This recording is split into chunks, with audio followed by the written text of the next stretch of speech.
एकत्र जोडलेले आहे. प्रार्थना, स्तुतिस्तवन व परमेश्वराचं वचन एकत्र जोडलेलं आहे. योहान याचा 15वा अध्याय. लक्षात घ्या, वचन कान देऊन ऐका. वचन लगेच आमच्या जीवनात कार्य करायला लागतं. कारण देवाचं वचन आहे यशाया 55 मध्ये, माझं वचन कार्य केल्याशिवाय परत पाठीमागं येत नाही. आम्ही ऐकतो त्याच क्षणाला आमचं शरीर, आमचा जीव, आमचा आत्मा, आमचं कुटुंब याच्यामध्ये ते वचन कार्य करायला सुरुवात करतं. वचनात प्रचंड सामर्थ्य आहे, म्हणून लक्ष देऊन ऐका. योहान याचा 15वा अध्याय 16वं वचन. तुम्ही मला निवडले नाही तर मी तुम्हाला निवडले आहे व तुम्हाला नेमले आहे. यात हेतू हा की तुम्ही जाऊन फळ द्यावे, तुमचे फळ टिकावे आणि जे काही तुम्ही माझ्या नावाने पित्याजवळ मागाल ते तुम्हाला मिळावे. जे काही तुम्ही माझ्या नावात म्हणजे येशू ख्रिस्ताच्या नावात जे काही मागाल ते तुम्हाला मिळावे. दुसरे इतिहासाचा 7वा अध्याय 14वा वचन. तर माझे नाव ज्यास दिले आहे त्या माझ्या लोकांना माझे नाव ज्यास दिले आहे. येशू तारणारा देव म्हणून आम्ही स्वीकारतो ना, म्हणजे स्वीकारतो, त्याला अंतःकरणात घेतो, मग आम्हाला कोणाचं नाव मिळतं? येशू ख्रिस्ताचं नाव मिळतं. आम्ही त्याची लेकरं होतो. म्हणून काय दिलं? तर माझे नाव ज्यास दिले आहे त्या माझ्या लोकांनी दीन होऊन माझी प्रार्थना केली आणि माझ्या दर्शनाविषयी उत्सुक होऊन ते आपल्या दुष्ट मार्गांपासून परावृत्त झाले. आपला दुष्ट मार्ग जर त्यांनी सोडला आणि तर मी स्वर्गातून त्यांची विनंती ऐकून त्यांच्या पातकांची त्यांना क्षमा करेन व त्यांच्या देशातून क्लेश नाहीसे करेन. म्हणजे त्यांच्या जीवनातून क्लेश, दुःख, निराशा मी नाहीशी करेन. म्हणजे त्यांची प्रत्येक प्रार्थना मी ऐकेन. नीतिसूत्र याचा 15वा अध्याय 8वं वचन. नीतिसूत्र याचा 15वा अध्याय 8वं वचन. दुर्जनांचा यज्ञ परमेश्वराला भीट आणतो, परंतु सरळांची प्रार्थना त्याला आनंद देते. दुर्जनांचा यज्ञ परमेश्वराला भीट आणतो, परंतु सरळांची प्रार्थना त्याला आनंद देते. आता शेवटचं वचन वाचणार आहोत. याकोब याचा 5वा अध्याय 16वं वचन. याकोब याचा 5वा अध्याय 16वं वचन. तेव्हा तुम्ही निरोगी व्हावे म्हणून आपली पातके एकमेकांकडे कबूल करून एकमेकांसाठी प्रार्थना करा. नीतिमानांची प्रार्थना कार्य करण्यास प्रबळ असते. प्रार्थना म्हणजे परमेश्वराला विनंती करणं, परमेश्वराला अर्जव करणं. प्रार्थना मी कुणाकडे करतो? जी व्यक्ती, प्रार्थना म्हणजे मागणी करणं, काहीतरी मागणं. आपल्यापेक्षा सामर्थ्यशाली असणारी व्यक्ती, आपल्यापेक्षा श्रीमंत असणारी व्यक्ती, आपल्यापेक्षा प्रबळ असणाऱ्या व्यक्तीकडेच जाऊन आपण काहीतरी मागतो. आपल्यापेक्षा कंगाल असणारे, आपल्यापेक्षा कमी असणारे, जी व्यक्ती पीडित आहे त्या व्यक्तीकडे जाऊन, जी व्यक्ती दुःखात आहे, जी व्यक्ती देऊ शकत नाही, जी क्षमता नाही, जी व्यक्ती दुर्बल आहे, त्या व्यक्तीकडे आपण जाऊन मागत नाही. तर एकदम बलिष्ठ, सामर्थ्यशाली, ज्याच्याकडे प्रचंड पैसा आहे, ज्याच्याकडे प्रचंड अधिकार आहे, ज्याच्याकडे प्रचंड वैभव आहे, ज्याला सगळे लोक मानतात, घाबरतात, अशाच व्यक्तीकडे आपण जाऊन काहीतरी मागू. बरोबर आहे? ज्याच्याकडे खूप आहे देण्यासाठी त्याच्याकडेच मागू. ज्याच्याकडे काहीच नाही त्याच्याकडे कोण मागणार? रस्त्याच्या भिकाऱ्याकडे जाऊन काही मागायला करत नाही ना. आमदाराकडे जाऊन मागायला, आमदार खूप पैसा, नगरसेवक आपण खूप पैसा, त्यांच्याकडे जाऊन मागायला. पण रस्त्यावर चालणाऱ्या भिकाऱ्याकडे मागायला जात नाही. आम्ही आमची मागणी जगातला जो सर्व सामर्थ्यशाली परमेश्वर, ज्याने सगळ्या जगाची निर्मिती केली, त्या परमेश्वराकडे आम्ही आमची मागणी करतो. त्याच्याकडे आम्ही मागतो. आम्हाला काय हवंय तो आम्हाला सगळंच देऊ शकतो.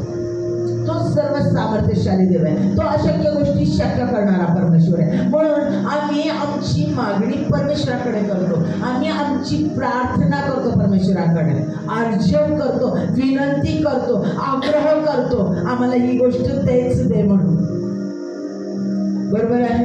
आणि आम्हाला ज्यावेळेला आम्ही येशू ख्रिस्ताला स्वीकारतो, आमचा तारणारा देव म्हणून स्वीकारतो, काय विश्वास करतो की येशू ख्रिस्त हा माझ्या पातकांसाठी मरण पावला, तो 3ऱ्या दिवशी परत उठला, तो स्वर्गात चढला, तो मला घेण्यासाठी येणार आहे. त्याचा पवित्र आत्मा त्याने आम्हाला दिलेला आहे, तो आम्हाला चालवतो. हा माझा विश्वास की येशू हा जिवंत देव आहे. येशू ख्रिस्ताला स्वीकारणं म्हणजे धर्मांतर नाही. धर्म स्थापन करण्यासाठी आला. पूर्ण बायबल वाचा, कुठंच नाही लिहिलं ख्रिस्ती हा धर्म, कुठंच नाही लिहिलं बायबलमध्ये. तो धर्म स्थापन करण्यासाठी आलाच नाही. तो देवाधी देव परमेश्वर तो धर्मांची निर्मिती का करेल? त्यानं धर्म स्थापन केलाच नाहीये. तो तुमच्या आणि आमच्या पातकांसाठी या जगात आला. परमेश्वराने आदाम आणि हवेला बनवलं. आदाम हवेला आज्ञा दिली की पाप करू नकोस. आज्ञा मोडली त्यांनी. त्या झाडाचं फळ खाऊ नको सांगितलं, खाल्लं आणि तसं पाप जगामध्ये आलं. आणि ते परमेश्वरापासून पाप आणि पवित्रता एकत्र राहू शकत नाही, म्हणून परमेश्वरापासून ते तुटले गेले. आणि त्यांचं नातं परत जोडण्यासाठी फक्त परमेश्वराचंच रक्त कार्य करू शकते. जनावराचं रक्त पाप झाकतं, पाप नष्ट करत नाही. म्हणून परमेश्वराने स्वतःला दिलं, स्वतःचा एकुलता एक पुत्र दिला की त्याचं रक्त ज्या वेळेला मानवासाठी वाहिलंच जाईल त्यावेळेला त्या रक्ताने त्या मानवाचं पाप शुद्ध होईल. आणि परमेश्वराची स्वतःची म्हणजे पुत्राची येशू ख्रिस्ताची धार्मिकता आम्हाला प्राप्त होते. ज्यावेळेला आम्ही म्हणतो येशूच माझा देव आहे, मी कबूल करते, माझ्या अंतःकरणात ये म्हणते, तो देव आहे हे मी कबुली देते. आणि त्याला ज्यावेळेला मी माझ्या अंतःकरणात घेते त्यावेळेला तो माझ्या अंतःकरणात येतो. आणि ज्यावेळेला तो माझ्या अंतःकरणात येतो म्हणजे त्याचा पवित्र आत्मा माझ्यात येतो. म्हणजे ज्यावेळेला तो आमच्या अंतःकरणात येतो त्यावेळेला तो आमच्या अंतःकरणात राहतो आणि त्याची धार्मिकता आम्हाला मिळते. देव आमच्याकडे पाहतो त्यावेळेला परमेश्वराला आमचं पातक नव्हे, पाप नव्हे, तर परमेश्वराची धार्मिकता दिसते. त्याची शुभ्रता, त्याची पवित्रता आमच्यामध्ये दिसते. माझ्या प्रियांनो, आणि ज्या वेळेला आम्ही येशू ख्रिस्त आमच्यात राहतो त्याचं सामर्थ्य आमच्यामध्ये येतं. तो जवरो हे जगाचा निर्माण करता तो आमच्यात राहतो. त्यावेळेला आम्हाला त्याचे पुत्र आणि कन्या होण्याचा अधिकार मिळतो. आम्ही त्याचे वारीस होतो. येशू ख्रिस्ताचे जे अधिकार, पुत्राचे सगळे अधिकार आम्हाला मिळतात कारण त्या पुत्राचाच आत्मा आमच्यात आहे, तोच आमच्यात राहतो. म्हणजे आम्ही जिथे जाऊ तिथे आम्ही कोण घेऊन जातो? येशू ख्रिस्त घेऊन जातो. जिथे जाऊ तिथे तो आम्ही येशू ख्रिस्त घेऊन जातो, कारण तो आम्हाला कधीच सोडत नाही, टाकत नाही, त्याचं वचन सांगतो. आणि तो ज्या वेळेला आमच्यामध्ये आहे, तो ज्या वेळेला आमच्यामध्ये राहतो, ज्या वेळेला त्याचा पवित्र आत्मा आमच्यामध्ये वास करतो, त्यावेळेला आम्हाला येशूच्या नावामध्ये प्रार्थना करण्याचा अधिकार मिळतो. येशूच्या नावात प्रार्थना करण्याचा अधिकार मिळतो. येशूच्या नावात आम्ही जे काही मागू ते आम्हाला प्राप्त होतं. जे काही आम्ही येशूच्या नावामध्ये मागू ते आम्हाला प्राप्त होतं. लक्षात घ्या माझ्या प्रियांनो, आमची प्रत्येक प्रार्थना ऐकली जाते आणि परमेश्वराकडे आम्ही जे काही येशूच्या नावात मागू ते आम्हाला प्राप्त होतं. रोमकरास पत्राचा 12वा अध्याय 12 वचन, आशेने शिकवा, संकटात धीर धरा, प्रार्थनेत तत्पर राहा. म्हणून सांगितलेलं आहे की सदैव प्रार्थना करा, प्रार्थनेत तत्पर राहा. जे काही तुम्ही मागाल प्रार्थनेमध्ये ते तुम्हाला प्राप्त होईल. जे काही येशूच्या नावात तुम्ही मागाल, कारण तुम्हाला त्याचे वारीस होण्याचा अधिकार मिळाला, त्याची लेकरं होण्याचा अधिकार मिळाला. जे काही येशूच्या नावात तुम्ही मागाल ती प्रत्येक गोष्ट तुम्हाला प्राप्त होईल. आणि म्हणून रोमकरास पत्र 12वा अध्याय 12व्या वचनामध्ये पाऊल सांगतो, आशेने हर्षित व्हा, संकटात धीर धरा, प्रार्थनेत तत्पर राहा. इर्मयाचा 31वा अध्याय 3ऱ्या वचनात म्हटलंय, मला हाक मार म्हणजे तुला उत्तर दे. अरे मला हाक मार, कॉल हिम, कॉल कर. फोनवर कसा कॉल करतो लगेच उत्तर येतं. कॉल हिम, त्याला हाक मार, तो लगेच उत्तर दे. मला हाक मार, तुला उत्तर, म्हणजे मला प्रार्थना कर, तुला लगेच उत्तर दे. हे परमेश्वराचं अभिवचन आहे. तुम्ही जे काही येशूच्या नावात परमेश्वराला मागा ती प्रत्येक गोष्ट पूर्ण होईल. त्याचं प्रार्थनेचं सामर्थ्य आम्हाला माहित आहे, कारण आमचे पास्टर शिकवतात, आम्ही ऐकतो. परमेश्वर येशू ख्रिस्ताच्या अंतःकरणात घेतलंय. आम्हाला माहिती आहे की आम्ही येशू ख्रिस्ताकडे प्रार्थना केली तर तो प्रार्थना ऐकतो, कारण येशू स्वतः प्रार्थनेचा देव आहे. तो प्रार्थनेचा देव आहे. येशू ज्या वेळेला आमच्यासाठी या जगामध्ये आला त्यावेळेला त्याने जे 3.5 वर्ष कार्य केलं, त्यावेळेला त्यांनी प्रार्थनेचं जीवन दाखवून दिलं. लक्षात घ्या माझ्या प्रियांनो, ज्या वेळेला त्यांनी प्रेषितांची निवड केली, 12 प्रेषित येशू ख्रिस्ताने कार्यासाठी निवडले, ते करण्याच्या आधी त्यानं प्रार्थना केली, मग प्रेषितांची निवड केली. त्याचं ट्रान्सफॉर्मेशन झालं, म्हणजे रूपांतर झालं. याकोबाने आणि योहानाने त्याचं ते रूपांतर पाहिलं. ते होण्याच्या आधी त्यानं प्रार्थना केली आणि त्या ठिकाणी प्रार्थना करताना तो म्हटला की होता होईल तर कळकळून प्रार्थना केली, परमेश्वरा होता होईल तर हा मृत्यू थांबायला माझ्यापासून दूर होऊ दे, पण माझ्या नाही तर तुझ्या इच्छेप्रमाणे होऊ दे. त्याने कळकळून प्रार्थना केली आणि परमेश्वराची इच्छा आमच्या जीवनात पूर्ण होणं किती गरजेचं आहे त्याने दाखवून दिलं. त्यानं लाजारस मेला होता, तिसऱ्या दिवशी त्या लाजारसाला उठवलं. त्याच्या आधी त्याने प्रार्थना केली.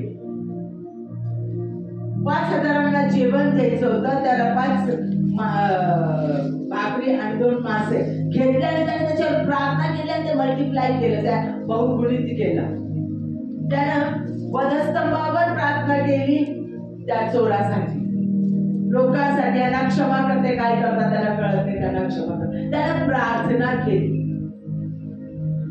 त्यानं शिष्य ज्या वेळेला त्याला सोडून चाललेले होते आणि तो एकांतात गेला, त्यानं तिथं प्रार्थना केली. मग तो पाण्यावरून चालत शिष्यांना भेटायला आला बोटीमध्ये. ते बोटीमधून चाललेले होते समुद्र पार करून आणि तो त्यावेळेला त्यांना भेटायला आला. आधी तो जाऊन एकांतात त्यानं प्रार्थना केली. माझ्या प्रियानं येशू ख्रिस्ताने एकांतात प्रार्थना केली. येशू ख्रिस्तानं सगळ्यावर सगळ्या लोकांच्या जनसभेत त्यानं प्रार्थना केली. त्यानं डोंगरावर जाऊन प्रार्थना केली. तो कंटिन्यू प्रार्थना करत होता. शेवटचं भोजन म्हणजे प्रभू भोजन स्थापन करताना देखील त्याने प्रार्थना केली.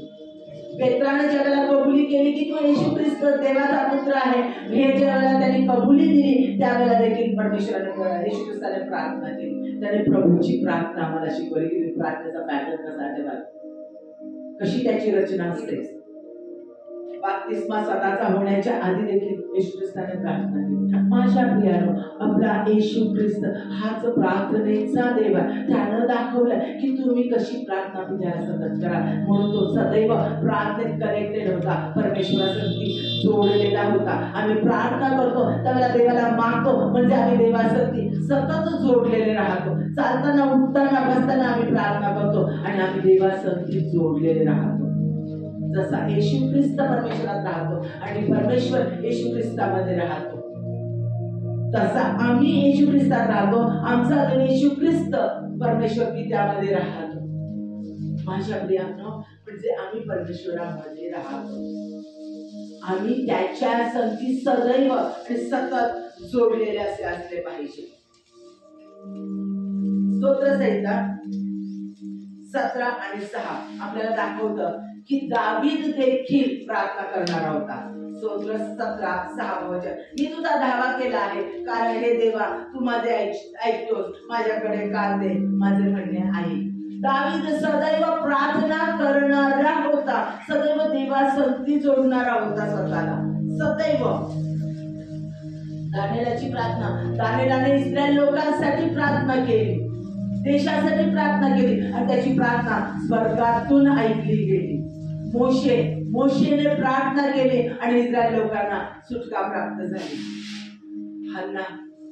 हन्नाने प्रार्थना केली, मंदिरामध्ये जाऊन रडून कळवळून तिने प्रार्थना केली आणि शेवटचा संदेष्टा, सामर्थ्यशाली संदेष्टा, ज्या संदेष्टाने 2 राजांना, मनुष्यापासून येणारा राजा शाऊल आणि देवापासून येणारा राजा दावीद याचा अभिषेक केला आणि इस्रायल लोकांना परमेश्वरामध्ये चालवलं. असा शमूएल हन्नेच्या पोटी दिला ज्यावेळेला तिनं प्रार्थना केली. त्यावेळेला शद्राक, मेशक, अबेदनगो आणि दानिएलने प्रार्थना केली. त्यावेळेला ते राष्ट्र आणि तो राजा परमेश्वराने हलवून सोडला, हलवून सोडला. हनन्याने प्रार्थना केली त्यावेळेला शाऊल जसा पाऊल झाला, त्या पाऊलाने 13 पत्र लिहिले. तो पाऊल आंधळा झालेला होता, त्याच्या डोळ्याच्या खबल्या खाली पडल्या आणि त्याला परत दिसायला लागलं. यहोशुआने प्रार्थना केली, लक्ष देऊन ऐका. यहोशुआने प्रार्थना केली कारण इस्रायल लोकांना युद्धामध्ये जिंकायचं होतं. सूर्यास्त जर झाला असता तर त्यांना विजय अमोरी लोकांवर मिळाला नसता. म्हणून सूर्य थांबावा म्हणून त्याने प्रार्थना केली. घरी गेल्यानंतर यहोशुआ याचा 10वा अध्याय आणि 12 आणि 14 वचन वाचा जरूर. यहोशुआ याचा 10वा अध्याय 12 आणि 14 की त्या ठिकाणी नमूद केलेला आहे, सूर्य 1 दिवस थांबला गेला आणि सायंटिस्ट सांगतात 1 दिवस मिसिंग आहे. एक दिवस सापडत नाहीये गणनेमध्ये, काल गणनेमध्ये, काल मापनामध्ये एक दिवस सापडत नाही. आणि तो दिवस म्हणजे त्यानं यहोशुवानं सूर्य थांबवून ठेवलेला. प्रार्थनेत काय सामर्थ्य बघा. एलियानं प्रार्थना केली आणि परमेश्वराचं सार्वभौमत्व प्रकट करण्यासाठी कार्मेल डोंगरावर त्या ठिकाणी परमेश्वराचा अग्नी उतरून आणला आणि ज्या वेदीवर पाणी टाकून थपथपून लाकडं सगळं पाणी टाकून त्याने भिजवलेली होती, ती सगळी लाकडं क्षणात त्याने पेट घेतली आणि परमेश्वराचं गौरव त्या ठिकाणी प्रकट केलं. आपण पहिले राजे याचा 18वा अध्याय आणि 36-39 वचनामध्ये जरी गेल्यानंतर वाचा, त्याच्यामध्ये एलियाने कशा पद्धतीने प्रार्थना केली, देवाने ती प्रार्थना केली. शल्मोनाने प्रार्थना केली आणि देवाने त्याला त्याच्या प्रजेला चालण्यासाठी ज्ञान, वैभव आणि पैसा आणि प्रसिद्धी प्राप्त करून दिली. जो चुकला होता, ज्याच्याकडून चूक झाली, जो नाझीर होता, ज्याला परमेश्वराने पेलिस्टियनचा नाश करण्यासाठी ठेवलेलं होतं, त्याने दलेला स्त्रीच्या मागे लागला, वासनेला बळी जाऊन परमेश्वराचं नाझीर केल्याचा अनॉइंटिंग अभिषेक गमावला. पण त्याने परत पश्चाताप केला आणि देवाकडे प्रार्थना केली आणि देवाने त्याला परत ते अनॉइंटिंग दिला, परत तो अभिषेक दिला आणि त्याने सगळ्या बलिष्ठ लोकांचा नाश करून मग तो मेला. कारण त्याने देवाकडे मागितलं, मला ते सामर्थ्य परत एकदा दे की तुझे कार्य, जे मिशन पूर्ण करण्यासाठी माझी निर्मिती केलेली आहे, ते मिशन मला पूर्ण करता येईल, ते कार्य पूर्ण करूनच मला मृत्यू दे.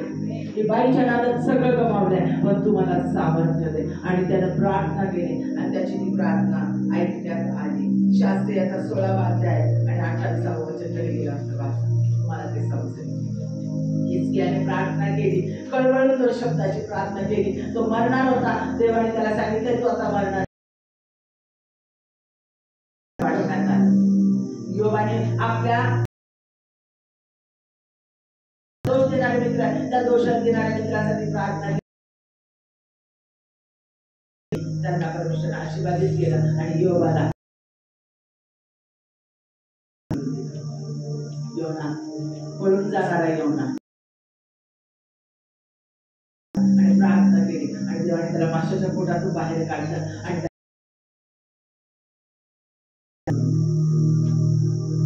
या सगळ्या गोष्टी आम्हाला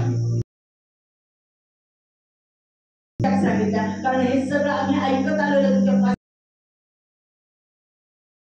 बायबलमध्ये किती लोकांनी कशा पद्धतीने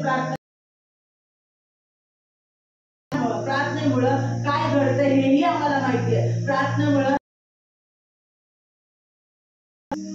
प्रार्थना आम्हाला बदलवते, प्रेमळ करते, आम्हाला कळवळून करते, आम्हाला प्रबळ करते. आमच्या गप्पीपणांना नाश करणाऱ्या प्रवृत्ती, प्रार्थनेमुळं परिस्थिती बदलते. प्रार्थना व्यक्ती बदलवते. याकोबाला बदलवून टाकलं परमेश्वरानं, शल्मोनाला बदलवलं. शहराचा नाश होता, निनवे शहराने प्रार्थना केली, दानियेलाने प्रार्थना केली, राष्ट्र उभारलं 70 वर्षानंतर. त्याचं उदाहरण आपण पाहिलेलं आहे. प्रार्थना बदलते. प्रार्थना अशक्य गोष्टी निरंतर करा म्हणून सांगितलेलं आहे. प्रार्थना सतत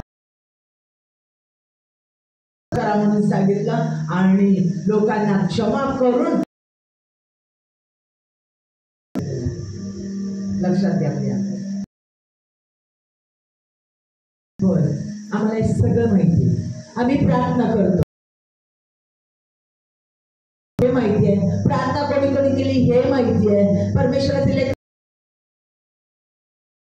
माहिती आहे. येशूच्या नावात आम्ही जे मागाल ते आम्हाला मिळेल. आमची प्रार्थना, आजच्या उपवास प्रार्थना मान्य किती काळ मागायचं, काय प्रार्थना ऐकली जात आमची. यांनी प्रार्थना केली उत्तर मिळतात, यांनी प्रार्थना केली उत्तर मिळतात. नाही काय का देवाला माझ्या या का देव माझ्या आधीचं पात्र आठवतो का माझी परिस्थिती बदलत नाही, का मला उत्तर मिळत नाही, का कामावरची परिस्थिती बदलत नाही, का मी कर्जातून बाहेर येत नाही, का माझ्या नवऱ्याची दारू भांडण का बायको का बदलत नाही, का होत नाही, का कधी घडेल केव्हा घडेल.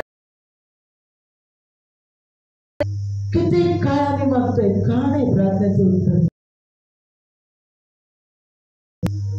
कुठे जाऊ, का ओरडो परमेश्वराकडे, का माझी प्रार्थना काय.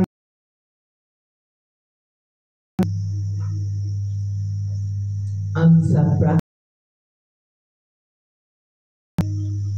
येशू ख्रिस्ताने शिकवलेला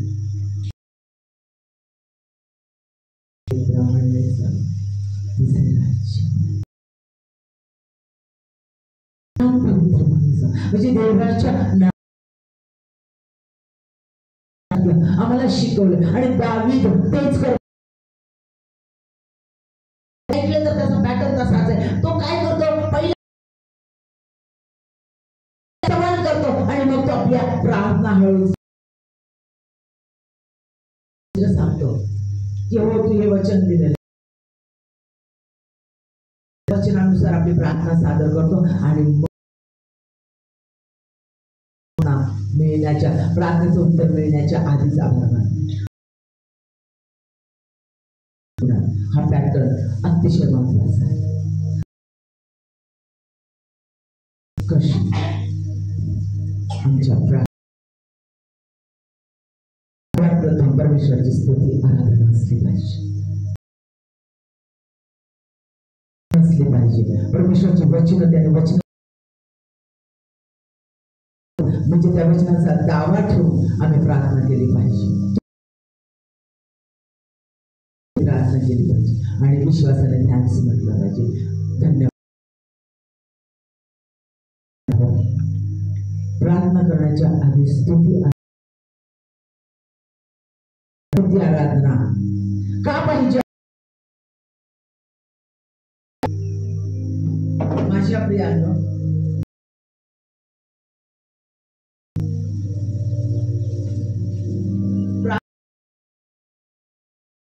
महत्वाचे आपण प्रेषितांची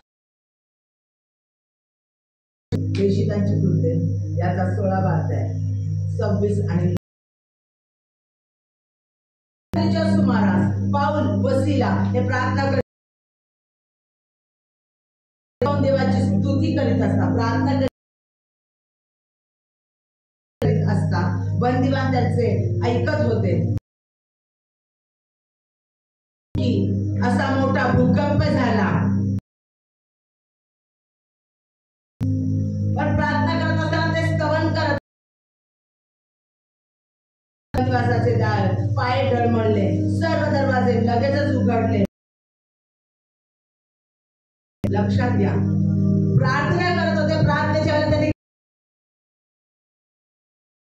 परमेश्वराची स्तुती आराधना केली आणि लगेचच डळमळले, दरवाजे उघडले गेले, त्यांची सगळी बंधनं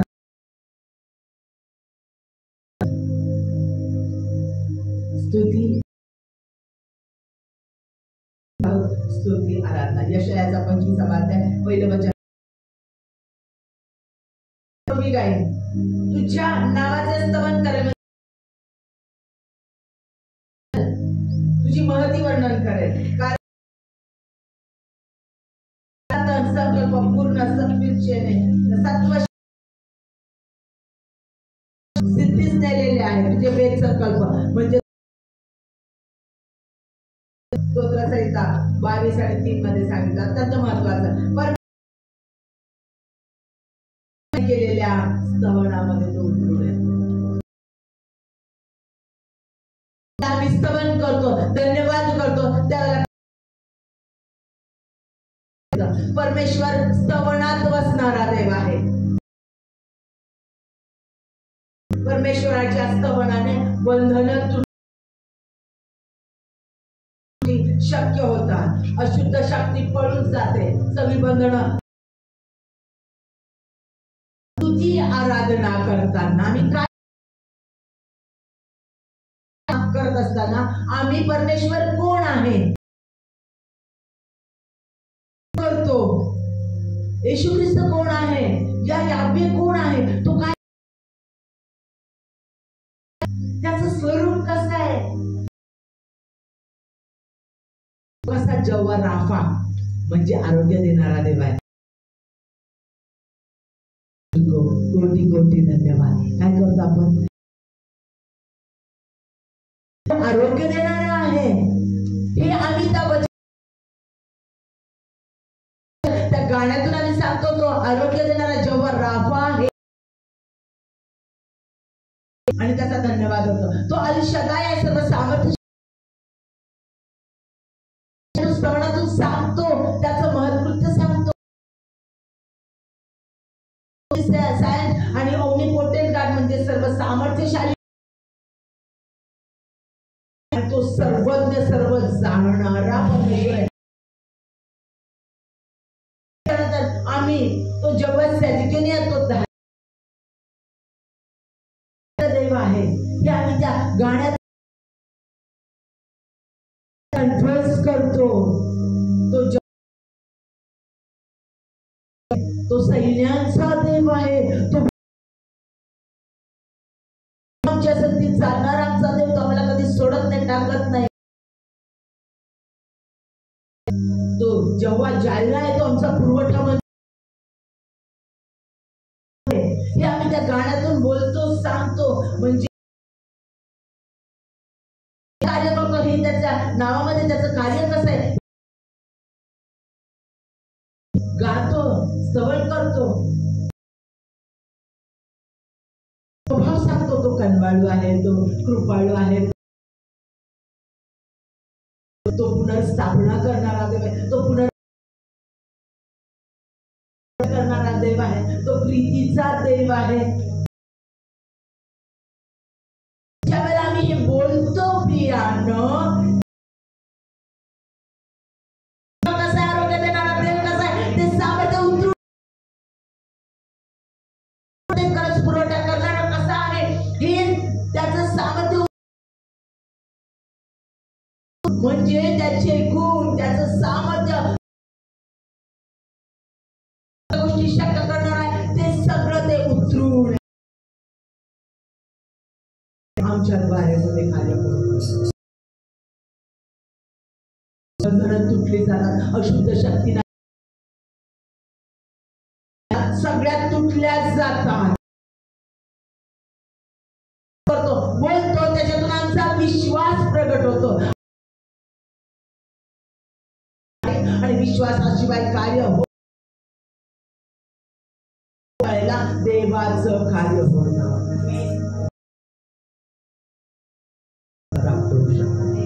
कारण तो काय आहे, त्याचं कार्य कसं आहे हे आम्ही स्पष्ट केल्यानंतर ते कार्य लगेच सामर्थ्य आहे.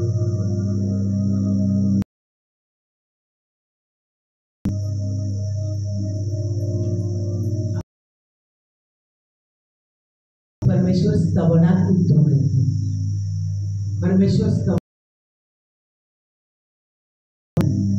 म्हणून विश्वासाने तो कोण आहे, तो काय करू शकतो, तो त्याला त्याचं सामर्थ्य उतरून येतो, बंधन आणि देवाचं कार्य सुरू होतं. देवाचं कार्य मिळायला तिथे सुरुवात होते. सामर्थ्य बघितलंय, आता वचन आम्ही प्रार्थना,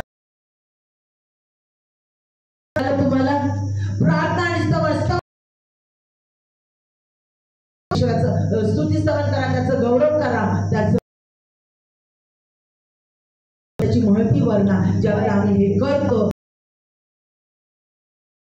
आम्ही आम्ही वचन घेऊन प्रार्थना केली पाहिजे. वचन शब्द शब्द उत्पत्ती 1 मध्ये सांगितले शब्दाने जगाची निर्मिती केली. शब्द तो शब्द देही झाला आणि त्याने आम्हाला शब्द दिला.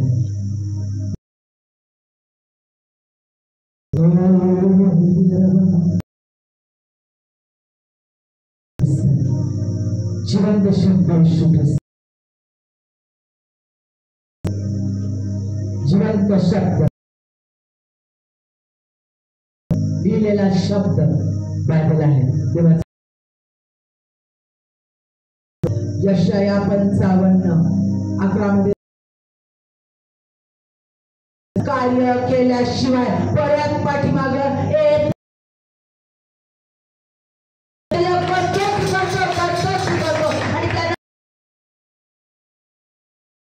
बायबल जी आहे त्याच्यावर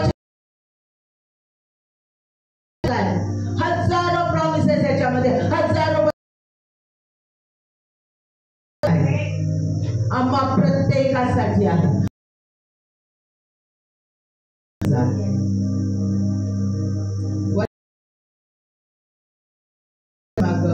जात नाही. योहान 1:1 आरंभी शब्द देव होता, तोच आरंभी देवाचं.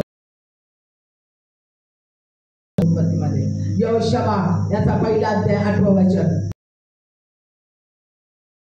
शास्त्रांचा हा ग्रंथ नियमशास्त्राचा त्यात जे काही लिहिले आहे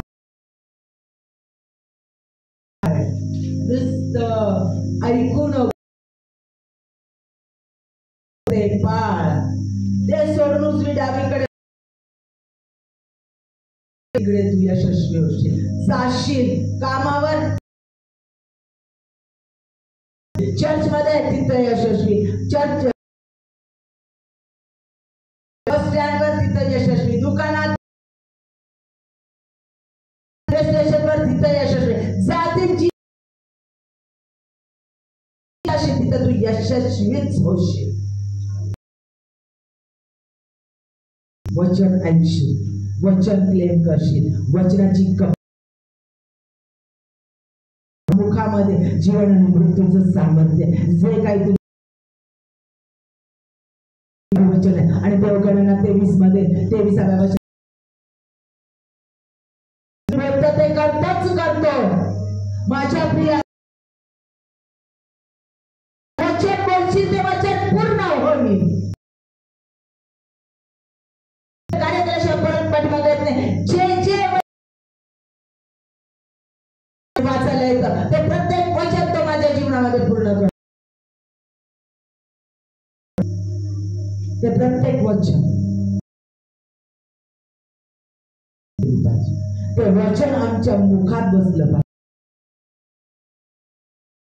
पाहिजे, आमच्या मेंदूत बसलं पाहिजे. ते वचन आमच्या जीवनामध्ये कार्य करतं.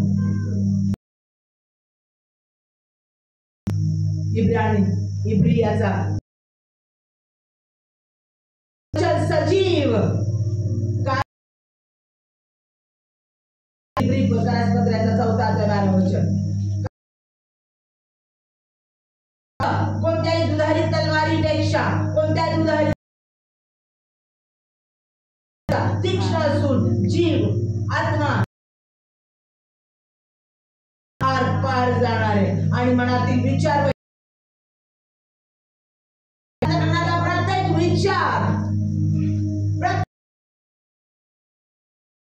वचन तासून तालून सुलाखून पाहत प्रिया. हे वचन तुमच्यात राहतं. वचन शब्द इर्मायाचा 31 मी तुमच्या अंतःकरणात लिहून ठेवले, माझी वचने मी तुमच्या आम्हाला लेकर बनवण्याचा अधिकार त्यानं दिलेला आहे. प्रबळ आहे, ज्याला वचनाचं सामर्थ्य येशूच्या नावामध्ये प्रार्थना ऐकली जाते त्या वचनानुसार. आमची प्रार्थना वचनानुसार असली पाहिजे. तुमची प्रार्थना ऐकली जाते. अशक्य गोष्टी शक्य. देव देव देव या यावे परमेश्वर बांधलेला आहे. वचनाच्या बाहेर बांधले. जे वचन तो देतो, जी वचन त्याने करतो सत्य आणि ते वचन तो पूर्ण. 6 अध्याय 17 वचन. तारणाचे शिरस्त्राण घ्या. देवाचे वचन आमच्या शत्रूला पाडून टाकण्याचं सामर्थ्य वचनामध्ये आहे. तू सांगितलेल्या वचनामध्ये यशायाचा 49 तूच सांगितलं परमेश्वर आमच्या निश्चय आहे. आमचा विजयाचा झेंडा आहे. विजय परमेश्वर तुझ्याच वचनात लिहिलेलं आहे. मी तुला कधी तुझं वचन पूर्ण कर माझ्या जीवनात. उभे प्रभेप्रमाणे पाके तोपर्यंत मी तुला सोडणार नाही. यशा तुझी धार्मिकता तुम्हाला दिलेली आहे आणि ती धार्मिकता सगळीकडे. मग लोक माझी बदनामी का करतात? लोक मला खाली का घ्या आणि परमेश्वराकडे मागा. परमेश्वर तू ती बाहेर काढेल तुझ्यासाठी. डोंगर आहेत, सगळीकडे अशक्य गोष्टी आहेत, सगळ्या समस्यांचे डोंगर आहेत. अशक्य तुझं वचन तर सांगतं मी उंच सखल असणार माझ्यासाठी पितळीचे दरवाजे उघडेल असं तुझं वचन. माझ्यासाठी दरवाजे उघडले जाऊ दे. काम उघडले जाऊ दे.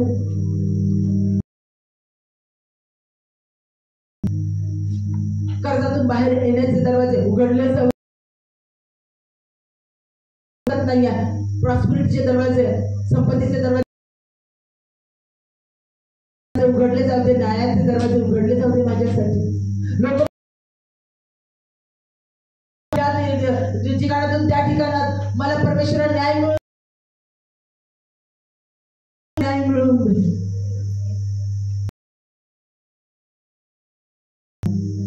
मी अशक्य गोष्टी शक्य करणारा देवाचं वचन प्रेम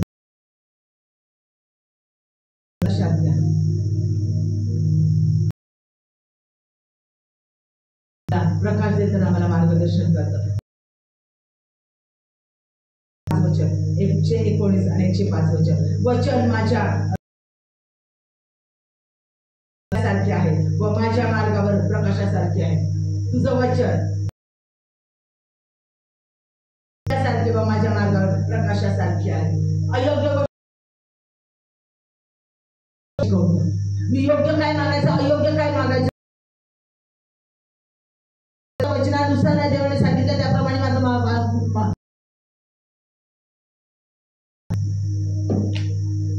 देवाचं वचन तू त्यांना सत्यात समर्पित कर आणि त्याचं सत्य वचन आम्हाला सर्व सत्य गोष्टी मार्गाने वाईटाच्या मार्गाने जात नाही. आम्हाला चालवतो आणि दुसऱ्यांना आम्हालाच नाही वचनाच्या द्वारे चालवत तर दुसऱ्यांना देवाच्या वचनात. त्याचा 3रा अध्याय 16वा वचन. प्रत्येक परमेश्वर प्रेरित शास्त्रलेख सद्बोध, दोष दाखवणे, सुधारणूक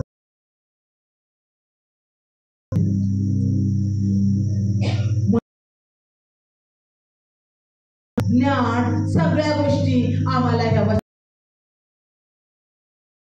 ज्यावेळेला आम्हाला ज्ञान प्राप्त होतं, सद्बोध प्राप्त होतं, त्यावेळेला वचनानुसार प्रार्थना करतो, दुसऱ्यांनाही त्याच्या ही सगळी वचन ज्यावेळेला आम्ही क्लेम करतो, प्रार्थना करतो,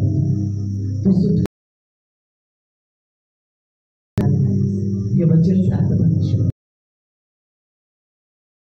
दर देवारी आम्हाला पास्टर वचन शिकवतात, ती वचन ज्या वचन स्वीकारते आणि माझ्या जीवनामध्ये या वचनानुसार काय मागा म्हणजे मिळेल, ठोका म्हणजे तुझंच वचन सांगतं परमेश्वर माझ्या जीवनामध्ये पूर्ण करतो. वचन घेऊन प्रार्थना करा. वचन परमेश्वराच्या योजना पूर्ण करतं. नियम काय आहे त्याचे परमेश्वराला काय आवडतं आम्हाला शिकवतो आणि त्यानुसार मग आमची होणाऱ्या गोष्टी, पुढे काय घडणार आहे, पुढे काय घडणार आहे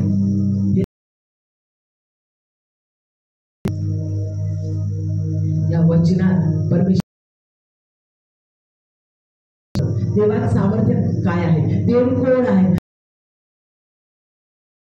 काय काय अभिवचन देतो,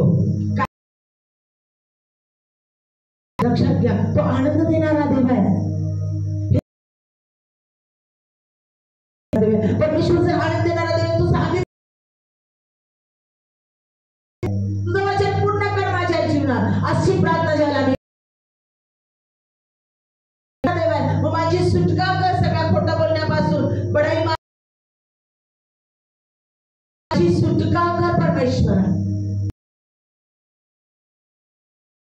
तुझं वचन सांग, मग तुझं वचन जे माझ्या जीवनात, कारण तुझं वचन तू जे बोलतो ते पूर्ण करतो.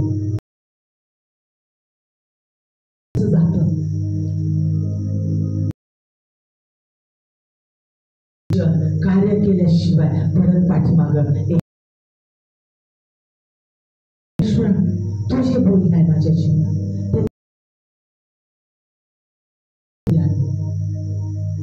क्लेम करा. मी कबुली द्याल ते वचन घेऊन प्रार्थना करा.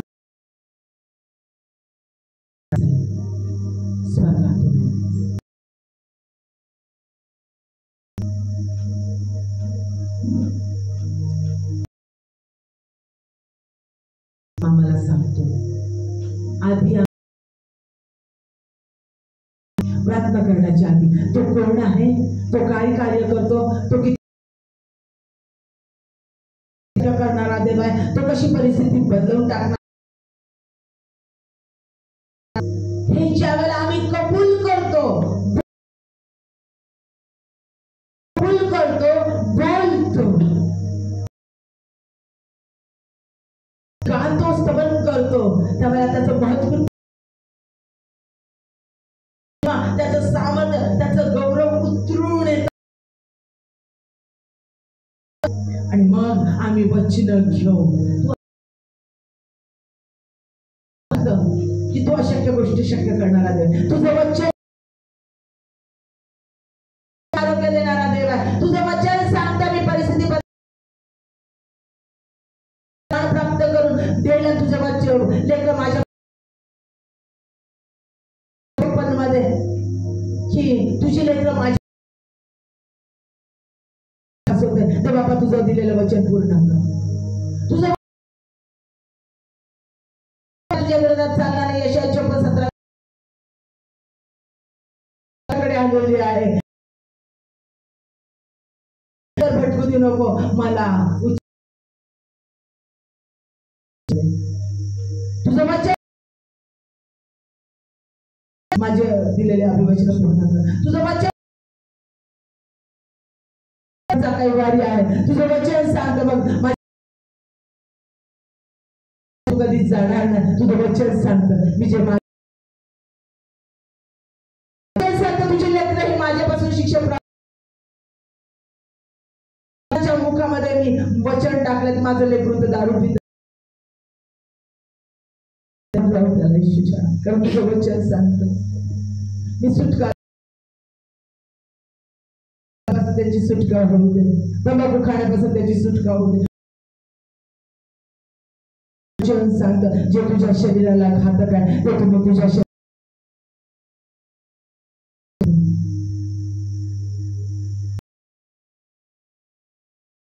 शरीरासाठी घातक आहे. तुझं तुझं शरीराला घातक आहे आणि तुझं शरीर करणार ज्या ज्या गोष्टी आहे त्या मंदिरात अशुभ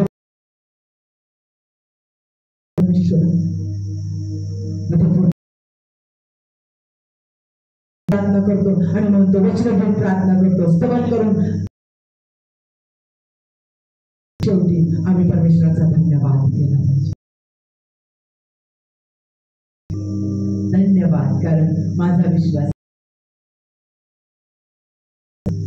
उत्तर देण्यास प्रबळ असते.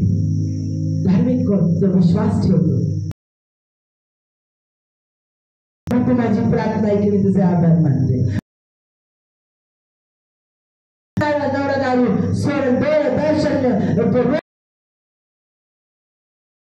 शक्य गोष्ट आहे पण तुझं वचन सांगतं आणि ऐकलेली आहे. मी तुझा धन्यवाद करतो. मी तुझे आभार केव्हा आणि कसं होईल नाही म्हण माझी प्रार्थना ऐकलीच आहे. मी प्रार्थना केलेली परमेश्वरा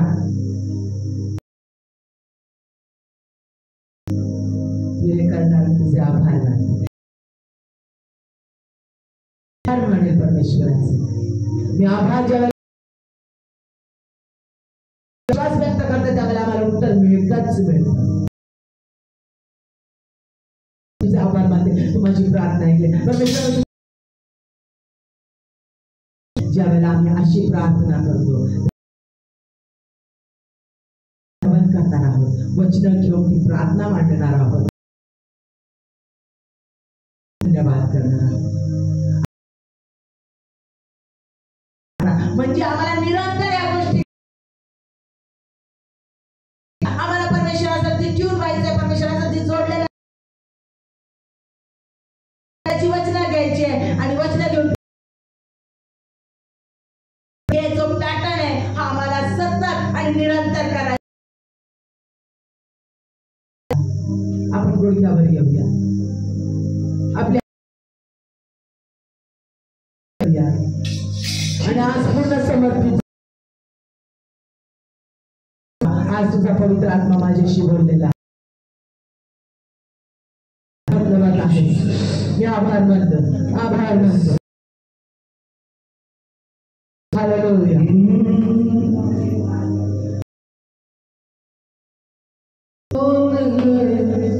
परमेश्वराचा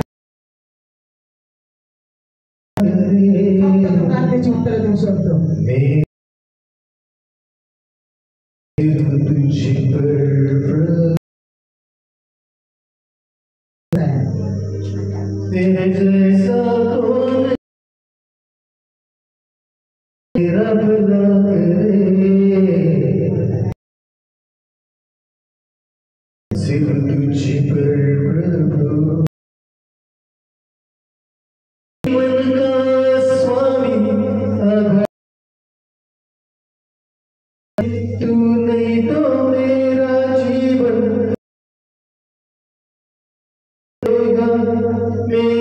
जीवन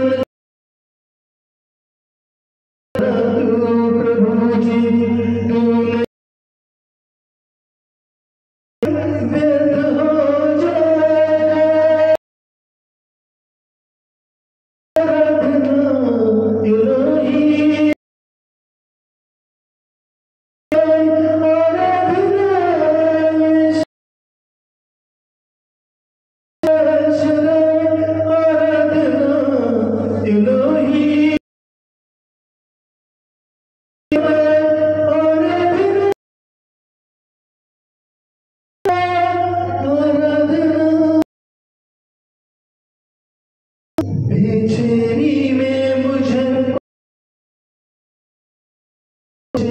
फक्त तो अश्रू पुसू शकतो. जीवन भर संभाल में मुझे पाकर तूने आंखों की पुतली मुझे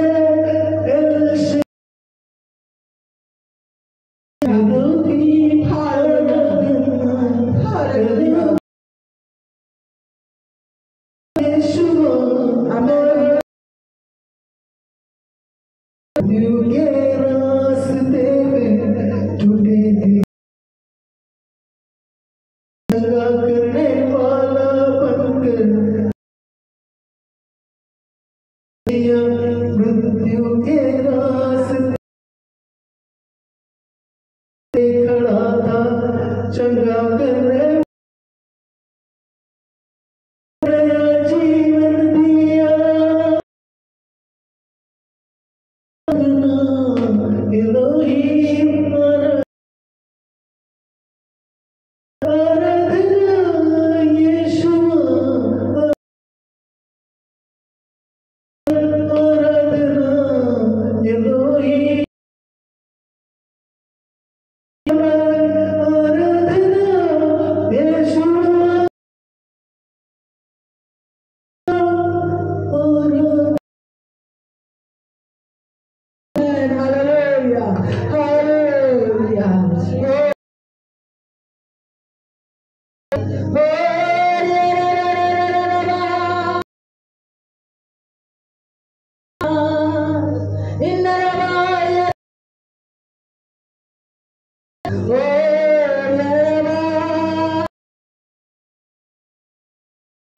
पूर्ण समर्पित व्हा.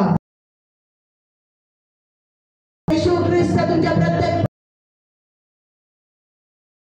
जीवन बदलून टाकत आहे. त्याचा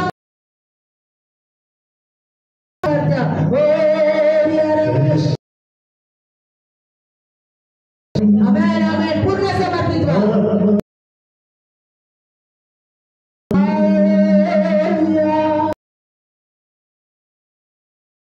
आमेन आमेन.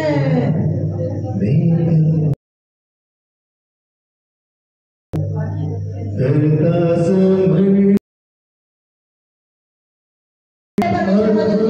जीवन आजाद आजाद आजाद.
Amen.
Una